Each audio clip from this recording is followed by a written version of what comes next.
ሄሎ ሄሎ፣ ሰላም ነው? የአልማዝ እህት ነሽ? አዎ ነኝ። ማን ልበል አንቺን? አልማዝ ትኖራለች? እባክሽን በጣም ፈልጊያት ነበር። አለች። ቆይ ልጥራልሽ። አልማዝ በህይወት አለች? በኃይሉ ቆይ ምንም አልገባህም እንዴ? እኔ ከዚህ በኋላ በነፃነት መኖር ነው የምፈልገው።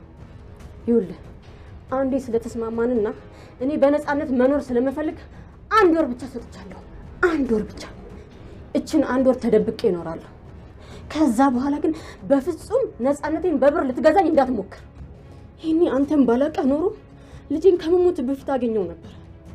ምናልባትም አይሞትም ይሆናል። 1 ወር ብቻ፣ 1 ወር። ከዛ በኋላ ግን አንድ ቀን እንኳን አልታገስም።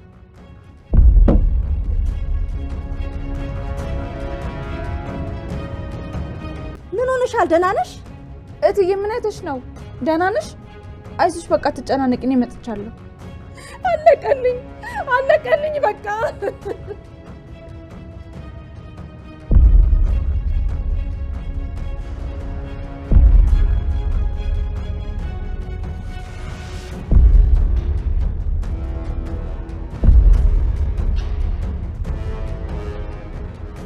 ይሄ ደግሞ የምን ጽሑፍ ነው? ምንድን ነው ቆይ የሚለው? ሰላም የአልማዝ ነፍሰ ገዳይ ነሽ?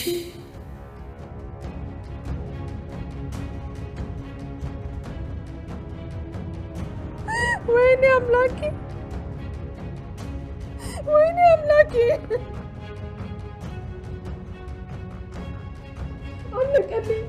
አለቀልኝ በቃ።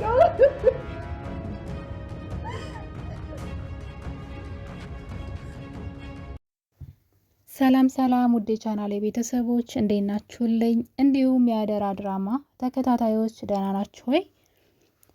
በአደራ ድራማ እንግዲህ በክፍል 66 ላይ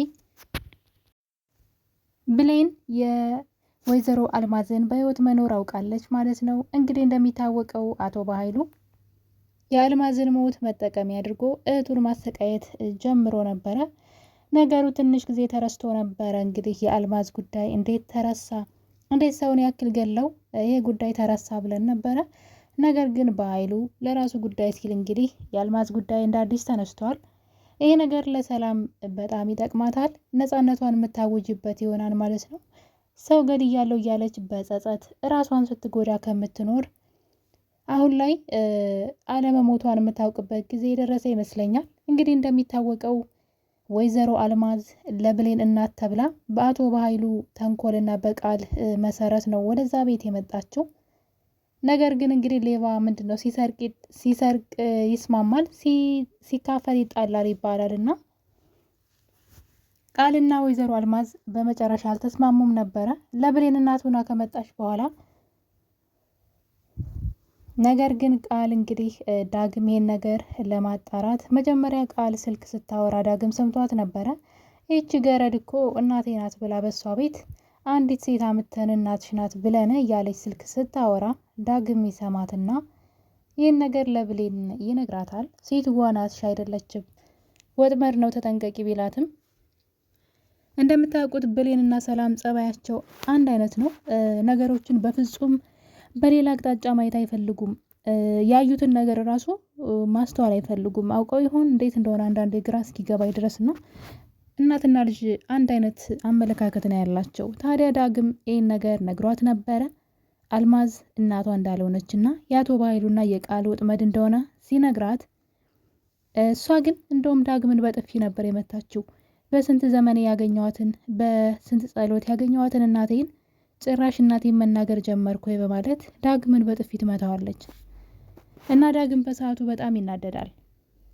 በዛ ላይ ወንድ ልጅ ነው፣ ያለ ጥፋቱ ለሷ ብሎ በተናገረው ነገር በጥፊ ስትመታው ይህን ነገር ይናደድና እንግዲህ ቃልን በፍቅር ይቀርባታል።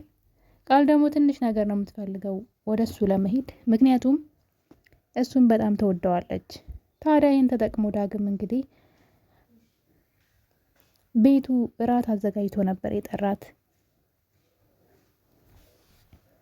በመጨረሻም እንግዲህ ቃል እዚህ ወጥመድ ውስጥ ገብታ እሱ ቤት ስትሄድለት መጠጥ ውስጥ መድኃኒት በመጨመር ይሰጣታል። ቃልም እንግዲህ የምር የወደዳት ስለመሰላት ያንን መጠጥ ከጠጣች በኋላ መቀላመር ትጀምራለች። ዳግም በተደጋጋሚ ስለ አልማዝ ሲጠይቃት የብሌን እናት እንዳልሆነችና እሷና በኃይሉ ሆን ብለው እናቷ ብለው እንዳመጧት የውሸት እናት እንደሆነች ስትናገር ሪከርድ አድርጓት ነበረ። እንግዲህ ይሄ ሚስጥር ዳግም ይሄን ሚስጥር ሲያወጣ ነው አልማዝና ቃል የተጣሉት ማለት ነው። ታዲያ እንግዲህ አልማዝ ቃልን በጥፊ ትመታታለች። በዛ ሰዓት ነው እንግዲህ ሰላም አልማዝን የገፈተረቻት። ትክክለኛ ልጇ ላልሆነች ልጅ ብላ እንግዲህ ሰላም ትልቅ ችግር ውስጥ ገብታለች ማለት ነው። በዛ የተነሳ እንግዲህ ሰው ገድያለሁ ብላ እሷም ራሷን እስከ ማጣት ደርሳለች። ታዲያ አቶ በኃይሉ ሴትዋ የምር የሞተች ስለመሰለው እኔ እንደሚሆን አድርገዋለሁ እህቴ በማለት እንግዲህ ሴትዋን ለመቅበር እየተዘጋጁ ባለበት ሰዓት ነበረ ሰው እንዳያቸው መኝታ ቤት ውስጥ አስቀምጠውት ነበር፣ ሬሳውን ማለት ነው። እንግዲህ ገንዘዋታን ሴትዋ ሞታለች ብለው።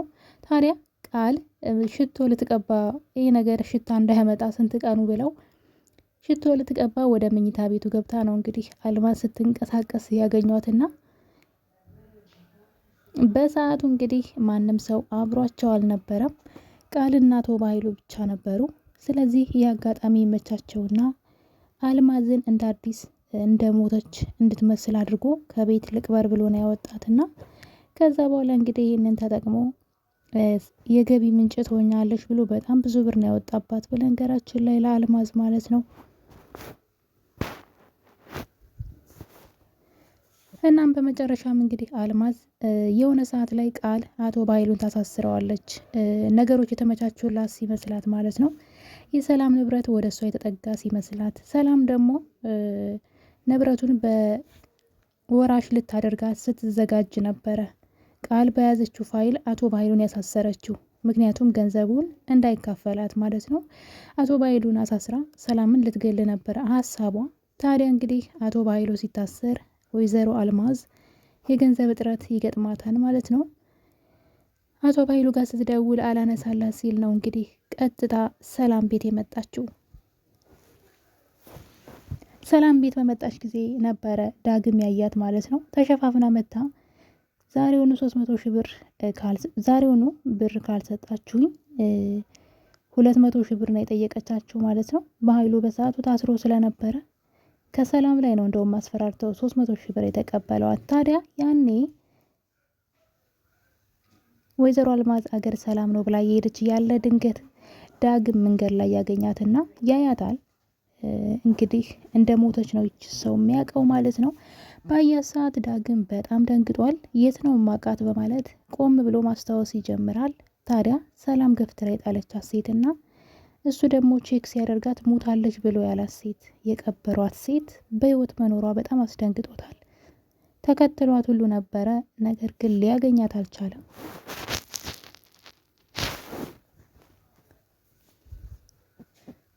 ነገር ግን ዳግም ያን ነገር እንግዲህ ለብሌን ነግሯት ነበር ማለት ነው። አልማዝን የምትመስል ሴት አየሁኝ ብሏት ስለነበረ አቶ በኃይሉ ታዲያ የሰላምን ንብረት የሚያገኝበት ዙሪያው መንገድ ሁሉ ዝግ ሲሆንበት ይህን ኬዝ እንደ አዲስ አንስቶታል ማለት ነው። ተረስቶ የነበረውን ነገር ማለት ነው። እንግዲህ ቃል ከቤት እንዲባረር አድርገዋለች። የውሸት ታሪክ በመፍጠር ቃል ማለት ነው። ልክ በኃይሉ ልጅ እያለች መጫወቻ ቦታ ወስዶ እዛው ትቷት እንደመጣ እና ደግሞ በልጅነቷ ሲያሰቃያት እንደነበረ ብቻ ምን አለፋችሁ ነገሮችን ግጥምጥም አድርጋ አቶ በኃይሉ ትክክለኛ አጎቷ እንደነበረ እሷ ደግሞ ትክክለኛ የሰላም ልጅ እንደሆነች አድርጋ ለሰላም ትናገራለች። በኃይሉን እንዴት አድርጋ እንደከዳችው እኔ በጣም ነው ያስገረመችኝ። እንግዲህ በኃይሉን የመሰለ ለሰው የማይራራ ጨካኝ ሰው ነው። እሷ ግን በድፍረት ነው የካደችው። እንግዲህ ከአንዴም 2 ጊዜ ነው ስትክደው ማለት ነው። ታዲያ እንግዲህ በመጨረሻም አቶ በኃይሉን ከሰላም ጋር ታጣላዋለች። ሰላም በሰዓቱ ቃልን ነበር ያመነችው። ምክንያቱም ደግሞ ቃልን ልታምን የቻለችበት ምክንያት ከዚህ ቀደም ካያችሁ ዶክተሩ የናሙና ከጸጉራቸው የሰላምና የሷን ናሙና ለመውሰድ በመጣ ጊዜ ቃል የሆነ ነገር ተናግራ ነበር። እናቷን ታያለሽ ልጅሽ የሆንኩ ሰዓት ልጅሽ እንደሆንኩ አውቃለሁ እና እንግዲህ ውጤት ሲመጣ ልጅሽ መሆኔን ስታውቂ ያኔ እኔና አንቺ እናትና ልጅ አንሆንም እንደ ሞትኩ ቁጠሪው በማለት ሰላምን አስፈራርታ ስለነበረ እንግዲህ ውጤቱም ሲመጣ ቃል እንዳለችው ትክክለኛ ልጅ ሆና ነው የተገኘችው። ሁኔታውና አጋጣሚው ለቃል ስለተመቻት ከዛ በኋላ ሰላም ቃልን መጠራጠር አልቻለችም። ለዛ ነው ወንድሟን ውሸት አምነህ ብላ ቃልን አምና ወንድሟን ከቤት እንግዲህ መንቅራት አባረረዋለች። ከቃል ጋራ የነበራቸው ስምምነት የስራ ውል ማለት ነው። ውላቸው ምንድን ነው እንግዲህ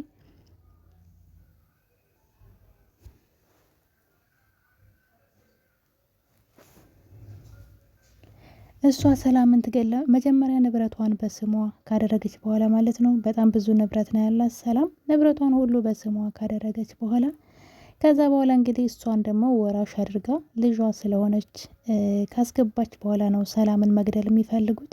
ከዛ እንግዲህ 75%ቱን እሱ ሊወስድ 25%ቱን ደግሞ ለእሷ ሊሰጣት ተነጋግረው ነበረ። ነገሩ ግን ተገላቢጦሽ ነው። እንግዲህ ቃል ቀን ጠብቃ አቶ ባይሉን ከመንገዷ ዘወር አድርገዋለች ማለት ነው። ታዲያ እንግዲህ ከአንዴም ሁለቴ ነው እንዳያችሁት የከዳችው እስከ ማሳሰር የደረሰችው። የታሰረበት ኬዝ በጣም ከባድና ለአቶ ባይሉ በፍጹም ምሕረት የማይገባው ነበረ። ነገር ግን ገንዘብ ከፍሎ ነው በጉቦ የወጣው ከእስር ቤት። ይፈታም ብላ ያልጠበቀችው ሰውዬ ተፈታ። አሁን በድጋሚ ሌላ ተንኮል ሰርታ ከሰላም ጋር ጣልተዋለች።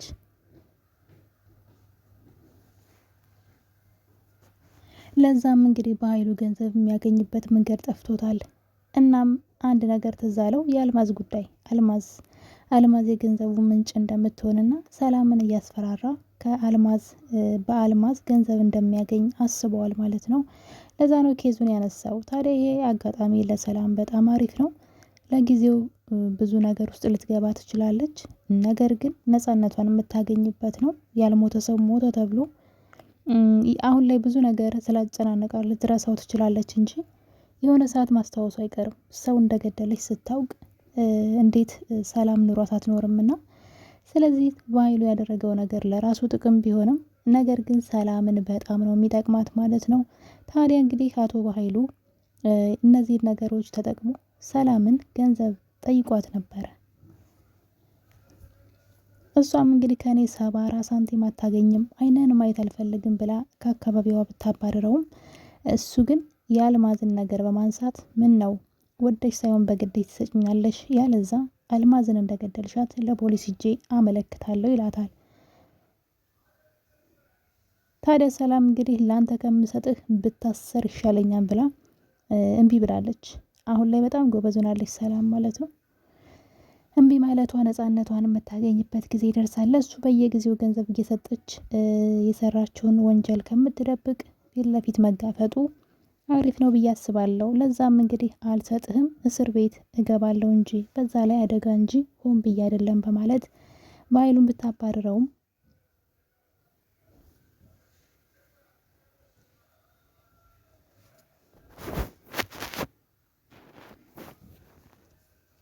አቶ በኃይሉ ግን የምር አልማዝን መግደል አለብኝ፣ ስለዚህ ሰላም የምር መታሰር አለባት ብሎ አስቦ እንግዲህ አልማዝን ለመግደል እየጣረ ነበረ። ነገር ግን አልተሳካለትም። በባለፈው ክፍል ላይ ካያችሁ አልማዝ ሰተት ብላ ቢሮ ድረስ ሄዳለት ነበረ። እሱም እንግዲህ ቢሮ ውስጥ ሊገላት ሽጉጥ አውጥቶባት ነበር። እሷም እንግዲህ ስቃበታለች። ድፍረቱ ግን ቢሮ ውስጥ ሊገላት ነበረ። እንዴት አድርጎ ሊቀብራት ነው? በጣም ከባድ ነውና ነገር ግን እንግዲህ እሷ ያመለጠችበት መንገድ እኔን ብትገለኝ 1 ሰዓት እዚህ ቢሮ ራሱ ከቆየሁኝ ሰላም በር ላይ ለሰላም እውነቱን የሚነግሯት ሰዎች አስቀምጫለሁ በማለት እንግዲህ ከበኃይሉ እጅ ድናለች እንጂ ሊገላት ፈልጎ ነበረ። ታዲያ እንግዲህ እነዚህ ነገሮች ተደማምረው አልማዝ ጋር ሌላ ስምምነት አድርጓል። ለተወሰነ ጊዜ ከከተማ እንድትወጣና እንድትደበቅ። ከዛ በኋላ እንግዲህ እሱ ሰላምን አስፈራርቶ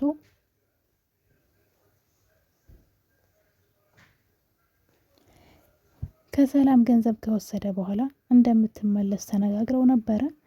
እና እንግዲህ ይሄ ነገር የብሌን ጆሮ ደርሷል ማለት ነው። ብሌን አሁን ላይ በጣም ጎበዝ ሆናለች። እናቷን እየረዳቻት ትገኛለች።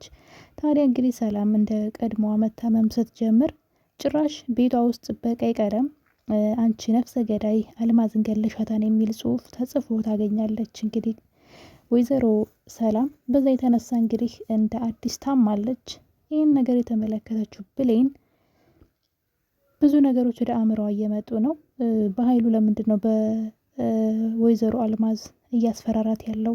ምክንያቱም ደግሞ እሷን አሳልፎ ከሰጠ እሱም ተጠያቂ እንደሚሆን ያውቃል። ምክንያቱም እሱም አብሮ ወንጀለኛ ነው። የቀበረው እሱ ነው። አልማዝን የተቀበርሻት ብትባል ሰላም አታውቅም። ተጠያቂው አቶ በኃይሉ ነው። ስለዚህ ራሱ ተጠያቂ የሚሆኑበትን ጉዳይ እንዴት አሁን የገንዘብ ምንጭ ማድረግ ፈለገ ብላ ተጠራጥራለች ብሌን። ለዛም ነው እንግዲህ ነገሩ መመርመር አለበት ብላ በዛ ላይ ቤተሰቦቿ እንዴት ሰው ዘመድ ሲሞትበት ዝም ብሎ በዛው ሲቀርበት ዝም ይላል? በዛ ላይ ህግ ራሱ ማለት ነው የጠፋ ሰው ጠፍቶ የቀረን ወጥቶ የቀረን ሰው ይፈልጋል። ስለዚህ የሆነ ነገር አለ በማለት ብሌን ነገሩን ለማጣራት ተነስታለች።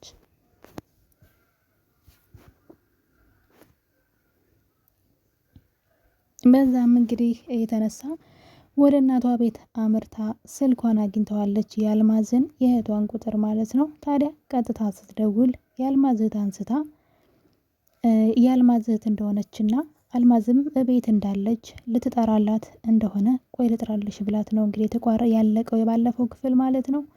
ስለዚህ ሰላም ነፃ የምትወጣበት ጊዜ ደርሷል።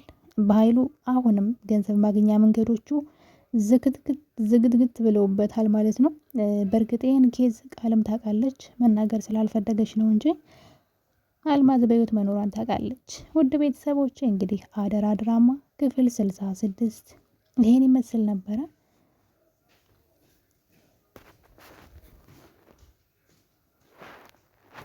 በክፍል 67 ላይ ብሌን ለሰላም ይሄን ነገር ተነግራት ይሆን ወይ? ሰላምስ እውነቱ ላይ ትደርስ ይሆን ወይ? በኃይሉስ ምን ሊያደርግ ይችላል? ይህ እውነት እንደተደረሰበት ካወቀ የሚሉት እና ሌሎችም አጓጊ ናቸው። በቀጣይ ክፍል እስከምንገናኝ ድረስ ሁላችሁንም እወዳችኋለሁ። ለእኔ ለዩቱቤ ቻናል አዲስ ከሆናችሁ ሰብስክራይብ አድርጉኝ ውዶቼ። ቻናሌ በጣም ስለቀዘቀዘ ሼር እና ላይክ ማድረግ ደግሞ እንዳትረሱ። አዳዲሶች ሰብስክራይብ አድርጉ፣ የደውሏን በመጫን በቀጣይ የምለቃቸው ቪዲዮዎች እንዲደርሷችሁ የደውል ምልክቷን መንካት እንዳትረሱ። ስለነበረን ቆይታ ሁላችሁንም አመሰግናለሁ። በአዲስ ቪዲዮ እንገናኛለን። መልካም ጊዜ። ባይ ባይ።